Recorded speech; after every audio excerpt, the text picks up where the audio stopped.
Most bookkeepers I know don't realize that they need to be doing this one thing instead of just running around trying to find new clients. They don't understand how this one thing is the basis to their business, why it's so important to have this, and why, if you don't have this, that is the cause of you being burnt out. When we burn out, we have to put on the brakes. We have to stop and take a pause. And when we're stopping and the business isn't running, it could mean we're not making money, right? That could mean that we're not bringing in clients. And that's a little bit scary. I'm Reagan, I'm your numbers witch, and I'm that QuickBooks bitch, and I mentor bookkeepers to find new clients and stop the scroll. And the thing that you need to focus on first in your bookkeeping business is setting boundaries. We're going to take a look at an example of a boundary for your bookkeeping business and how to implement that.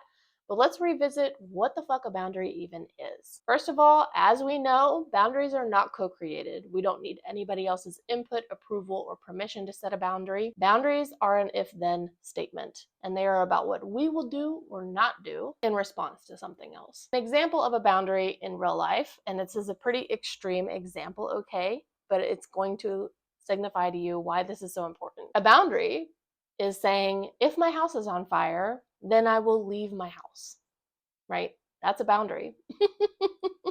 We can work on putting the fire out. We can call the fire department. We got to get out of there. Boundary is not about controlling the fire. The boundary is about protecting ourselves. And to protect ourselves, we get the fuck out of the fire, out of the burning house. In your business, in a bookkeeping business specifically, a boundary could look like this.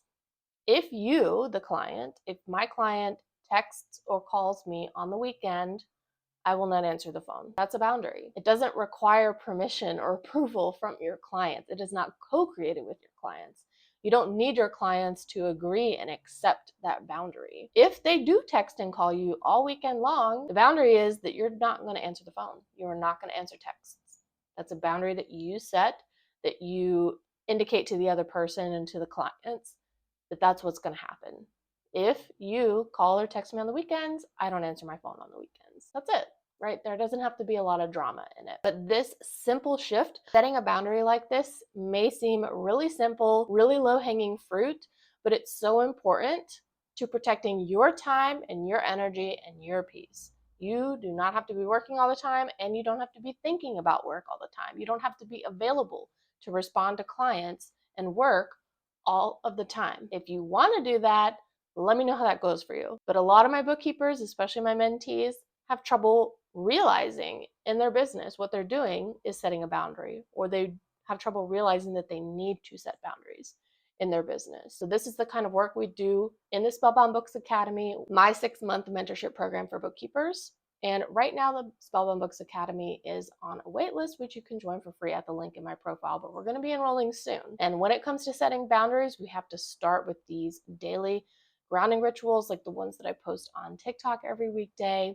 It starts with staying in your journal, staying meditating, staying grounded every day so that you can feel safe and secure in your own life, in your own reality, and then set boundaries with your clients as you need to protect your work. Get on the wait list for the Spellbound Books Academy at the link in my profile. I can't wait to meet you. I can't wait to help you grow a bookkeeping business and find new clients in 2026.